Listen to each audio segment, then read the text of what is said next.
আসসালামু আলাইকুম। আমার প্রিয় দর্শকবৃন্দ, আপনাদেরকে সুস্বাগতম। আমি আবারও ফিরে আসলাম এই গান্ডারি খেতে। প্রিয় ভাই গান্ডারি 1 মাস আগে ভিডিও দিয়েছিল, সেই ভিডিও তে অনেক কিছু বলছিলাম। আবারও 1 মাস পরে সেই ভাইয়ের কাছে আসলাম। ভাইটি মনে হয় কাজ করতেছে, তার কাজ সম্পর্কে জানবো এবং কতটুকু কি পরিমাণ বৃদ্ধি পেয়েছে সেই সম্পর্কে জানবো। বলে সরাসরি কৃষক ভাইয়ের সাথে চলে যাচ্ছি, আপনারা দেখেন। প্রিয় ভাই আছেন? কি করতেছেন ভাই? ও, গান্ডারি তো মার্শাল্লাহ মার্শাল্লাহ আগের চেয়ে অনেক স্বাস্থ্য হেলদি, মোটা কাটা হয়ে গেছে অনেক। সেই আপনার গান্ডারি তো চেহারা অনেক সুন্দর সুন্দর, অনেক লম্বা। আল্লাহ, তো 8-10 ফুটের উপরে হয়ে গেছে দেখা যায়।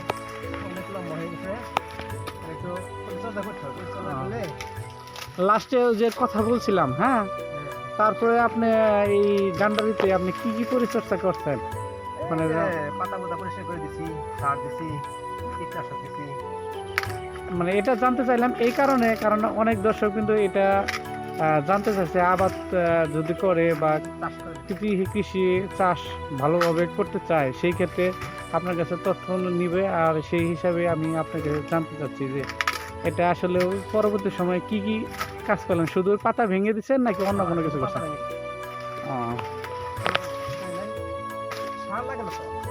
সার লাগে না? না, সার কম লাগে। দেখেন ভিডিও করেন, এদিক দেখেন, দর্শকদের দেখান কত সুন্দর। দর্শক দেখেন, আস্তে আস্তে দেখেন, আস্তে আস্তে দেখেন, দর্শক বুঝুক, দেখুক কত লম্বা হয়েছে। দেখেন দর্শক কিন্তু কত লম্বা, আমি কিন্তু ধরিয়ে আছে এখনো পর্যন্ত। দেখেন কাটা পর্যন্ত আমার এখনো তো 15 ফুট লম্বা হয়ে গেছে। এখনই 15 ফুট লম্বা হয়ে গেছে। যাক, আপনি বলছিলেন যে 10 থেকে 15 ফুট হয়। আসসালামু আলাইকুম প্রিয় ভাই, দেখেন এই যে আমার, দেখেন আমার এই গ্যান্ডারি, দেখেন আজকে দেখেন, আমি আপনাকে বলেছিলাম 1 মাস আগে যে এই গ্যান্ডারি 30 ফুট পর্যন্ত লম্বা হবে। আজকে আমি সরাসরি দেখে খুব খুশি হয়েছি। আপনি 1 মাস পরে আসছেন, এখন আবার দেখেন এটা 15 ফিট লম্বা হয়ে গেছে অলরেডি। হ্যাঁ হ্যাঁ হ্যাঁ, তাহলে আরো এখন আমার সামনে 3 মাস 4 মাস আছে। এই 4 মাসে অলরেডি আমার 30 ফুট লম্বা হবে 100%। আমি গ্যারান্টি দিলাম 30 ফুট লম্বা হবে 100%। 30 ফুট কি মানে হয়? এটা কি বিশ্বাস? হ্যাঁ, বিশ্বাস যখন আপনি বিশ্বাস করে আসার মানে আপনি সচক্ষে দেখে আসার মধ্যে 30 ফুট লম্বা হয় কিনা। আপনি এখন দেখেন না, এখন তো আমি অনেক লম্বা 15 ফিট হয়ে গেছে, অলরেডি 15 ফিট হয়ে গেছে, অনেক লম্বা। এই আমরা কোন জায়গায় দাঁড়াইছি, অলরেডি 15 ফিট হয়ে গেছে, আরো 15 ফিট লম্বা ইনশাআল্লাহ হবে। হ্যাঁ, চলেন ওই যে আমার আরেকটা ক্ষেত আছে, ক্ষেত দেখাই আপনাকে। আমার আর সম্ভব না। আসেন, আপনি ওই ক্ষেত দেখাই। আচ্ছা আচ্ছা আচ্ছা, ওইখানে যাচ্ছি, দেখেছি অবস্থা। এদিকেও তো দেখা যায় সাইড সাইডে অনেক আবাদ করছে। এটা গেল পাট চাষ মোটামুটি ভালো হয়েছে বন্যা পানিতে। যেখানে ক্ষতি না রেখে এই যে ধুমসা বলছে না, আপনাদের এলাকায় কি বলে তা জানি না, কিন্তু আমাদের এলাকায় ধুমসা বলে। মানে যেখানে একটু পানিবদ্ধ থাকে সেখানে এটা চাষ করা হয়। আর এটা চাষ করলে আপনার দর্শক দেখান কত সুন্দর হয়েছে, দর্শক দেখেন পড়ে গেছে, তারপর তো অনেক দর্শক দেখান কত সুন্দর হয়েছে। দেখেন কত সুন্দর হয়েছে, দর্শক দেখেন।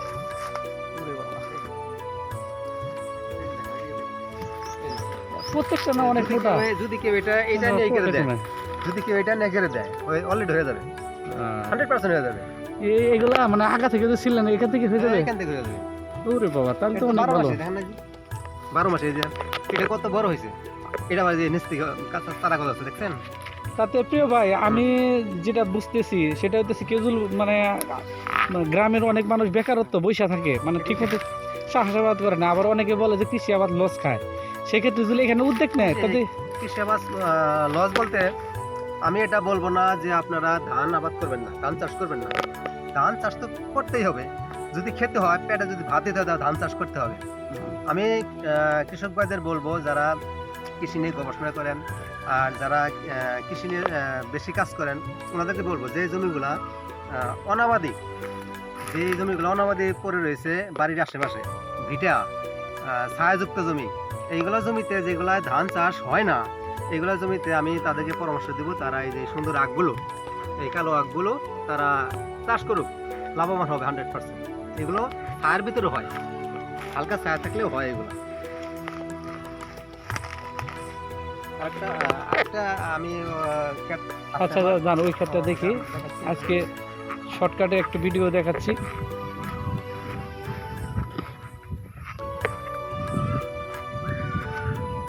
ও সবাই দেখা যায় চাষ করছে, এই যে এখানে একটা চাষ করছে এক ভাই।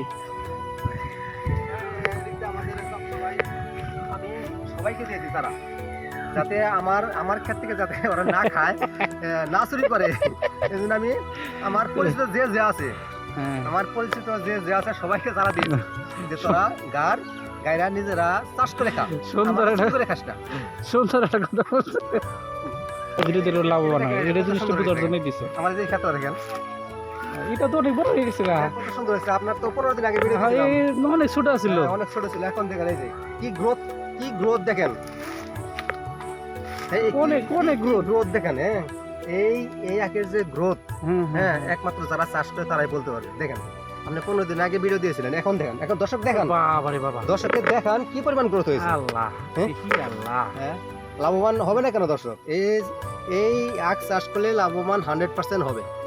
আমি বলি না যে যেগুলো জমিতে ধান হয় এগুলো জমি চাষ করেন না, কারণ ধান আমাদের চাষ করতে হবে, পেটে ভাত দিতে হলে ধান চাষ করতে হবে। যেগুলো জমি অনাবাদি পড়ে রয়েছে আশেপাশে, হ্যাঁ বাড়ির আশেপাশে অনাবাদি জমি, ছায়াযুক্ত জমি, এইগুলো জমিতে আপনারা গেন্ডারি চাষ করুন। অনেক বড় বড় হয়েছে। ধন্যবাদ ভাই। আচ্ছা ঠিক আছে, অনেক কথা বললাম আজকে শর্টকাট। দর্শক বিন্দু ভালো থাকবেন, সুস্থ থাকবেন, আল্লাহ হাফিজ, আসসালামু আলাইকুম।